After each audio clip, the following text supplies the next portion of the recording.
Right, we're turning now to Advocacy Chat 5, or give it 5. All right. I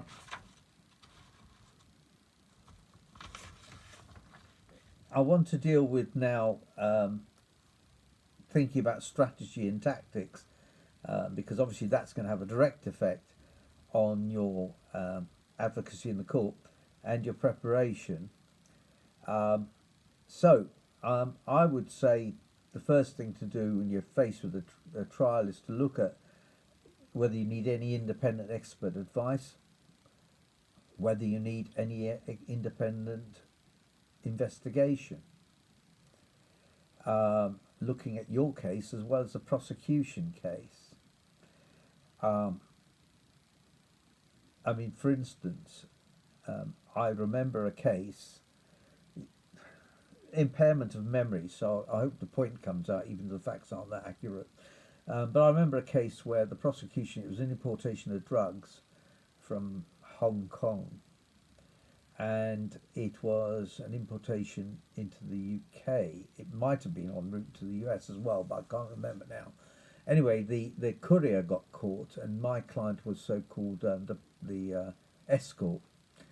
And part of the prosecution case, and the prosecution went out to Hong Kong customs, and they got a travel agent, and the travel agent in his statement said something along the lines of, well, there's a book, kind of Bible for aeroplanes, called some sort of ABTA book of directory of flights, and they said this is the kind of Bible, and these two gentlemen didn't take the normal routes, and therefore the prosecution case was by taking the less normal routes of trying to hide their origins or what they were doing.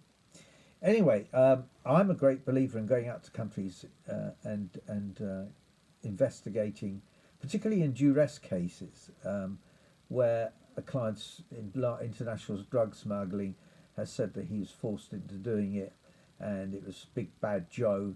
Big Bad Joe forced him and made all sorts of threats.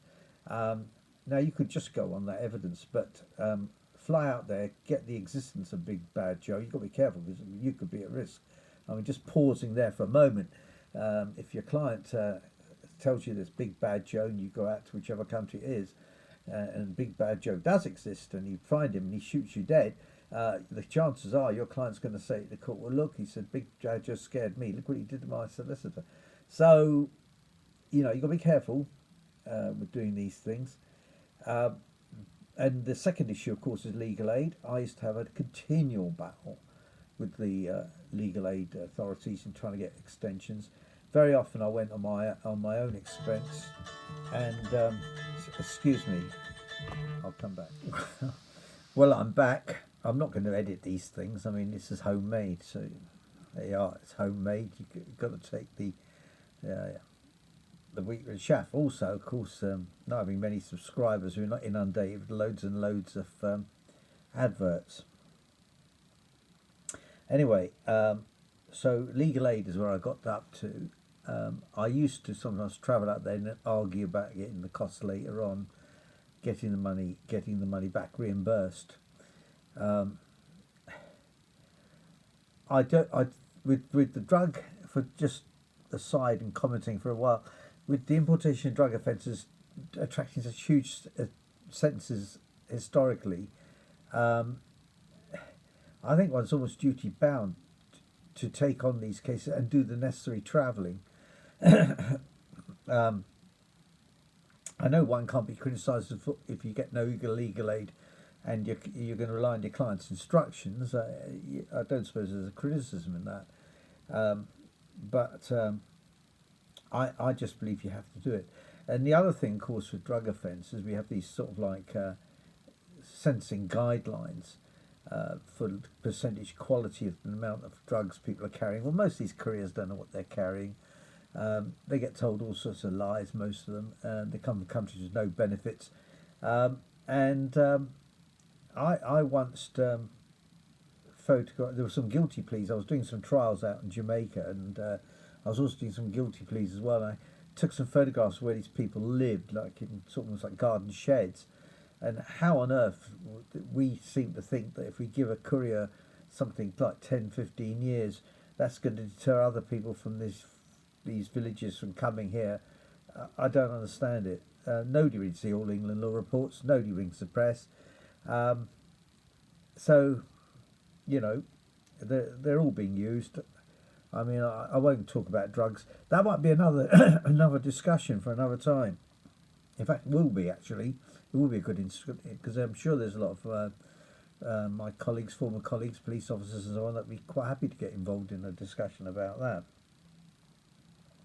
Of course, we're the ones that know. Politicians have no idea. They're interested in one thing, vote. So the votes are what count to them, not the reality of life. Anyway, let's move on. So this chap went out to... so I went out to Hong Kong, and I went and I found the same travel agent. And I asked him about the route, and he said to me something along the lines of, well, he said, yeah, that's quite right, the statement I gave to the customs. This is an unusual route according to the Bible of air traffic. He said, but of course it's not such an unusual route if you're Chinese, Hong Kong Chinese. It's quite a normal route. And he gave me the reason for that. Well, I said to him, well, didn't you explain this to customs? And he said, yeah, I did tell them, but they told me it was unimportant. So there we go. So if I hadn't been out to China to speak to this travel agent, I would have not been in a position to qualify his evidence. And let's just talk about another illustration. A pub, typical sort of closing time in the old days, drinking up time. And there used to be a pub in my area where the local bobby could, in fact it was WPC, I remember, often used to turn up at the pub and tell her to drink up, and they all went home. This particular night she wasn't on duty, or he wasn't on duty, the normal police officer anyway, and this van turned up, and they keep changing the name of it, like District Support Unit. It's the van, you know, where there's sort of like 12 young men in it, to deal with any periods of unrest. Anyway, so they turned up at the pub. There was a fight. My client got arrested. He said he hadn't done anything. In fact, he said he was assaulted by a police officer sitting on him. Anyway, so I decided that it's a pub. I'm also getting an inquiry agent to just ask around. So the inquiry agent went round the pub and the surrounding area. Anyway, he finds a witness, an elderly gentleman, ex-soldier, blazer, military badge, who said something along the lines of, well, I was in the public house, I was in I think in these days when there was snugs and saloons and things, and he said, and I saw the police arrive and there was a ruckus going on, he said, and I couldn't stay any longer, he said, and I wanted to leave, so I said to my friend, I'm going. He said, I went outside, he said, there's a young policeman sitting on this young man, and he was hitting him with something silver in his hand. And I said to the young officer, I said, look, I think he's had enough. To which the police officer said to me, F off, Grandad, or you're coming too. Anyway, that was a good witness to have. And it was a good sentence to start the closing speech, wasn't it not? Was it not? But that came because we got an inquiry agent to go and check it out. You've got to think like this, and legal aid is always a problem. The problem with legal aid, they always want a Rolls-Royce service and not pay for it. And you know, when you send an inquiry agent out, you can't guarantee they're going to find something. You rely on what your client tells you, and you try and find something to support what he says. It's just that you continually have to fight the authorities to get paid for it, but that doesn't mean you shouldn't do it. You should do it. Right. Let's move on now. Before a trial starts, agreed facts, chats with co-defending lawyers. Go back to the shopping bag again, shopping basket. If there's anything there which helps you, put it in the bag. And don't forget to edit the prosecution statements with the Crown to make sure you know what's admissible and what's relevant, and you're able to narrow down what issues you dispute. hearsay and comment and so on, which needs to come out. And very often the prosecution will agree all that, or you might agree a solution to the issue. Questioning witnesses, advocacy, repetition. As a judge, you notice it. You're sat there listening to it. As an advocate, I suppose I'm guilty of it too, really, but repetition is not a good way of going about things. First of all, a good point, once it's in the shopping bag, won't get any better by repeating it because you've got it in the shopping bag. The second thing is that continually asking the question might get an answer that you may undermine what's in the shopping bag and have to take it out again. So